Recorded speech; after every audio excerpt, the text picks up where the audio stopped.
Ito ang inaabangan nyo dahil sabi nga Bataan 3rd District, kauna-unahan no, sa presidential assistance na ibinigay sa mga magsasaka at mga mangisda sa Central Luzon. Yan. Ipinagmalaki ni Congresswoman Gila Garcia ng ikatlong distrito ang kauna-unang distrito sa buong rehiyon na nakakuha ng Presidential Assistance for Farmers and Fisherfolk Program. No? May payout sila sa pangunguna ng Department of Agriculture Region 3. Okay. Sinabi ni Kong Gila na naging matagumpay ang pamamahagi ng payout sa rice and corn farmers sa 4 na bayan sa ikatlong distrito. So yung Dinalpihan, Isa-isahin mo yan.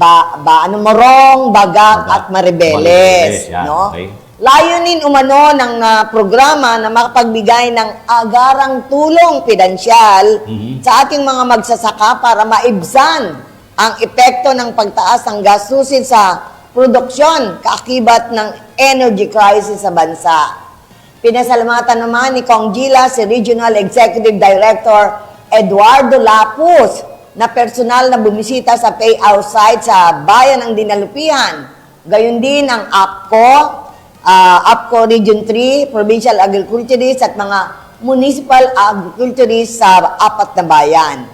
Ayon pa kay Kong Gila, huwag mag-alala ang ibang bayan dahil isinasaayos na rin ang mga susunod na payout sa mga rice and corn farmers sa buong lalawigan. Yan pala 3rd District. Diba?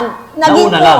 unang-una sila. Ibig sabihin, talagang maagap si Congresswoman Gila Garcia pagdating sa pagkuha ng mga... Biro mo, ang daming distrito sa Central Luzon. Oo. Nauna ang 3rd Unang District. Bataan. Grabe, ang galing Pero huwag daw kayo mag-alala yung 2nd and 1st District ay bibigyan din. Bibigyan din.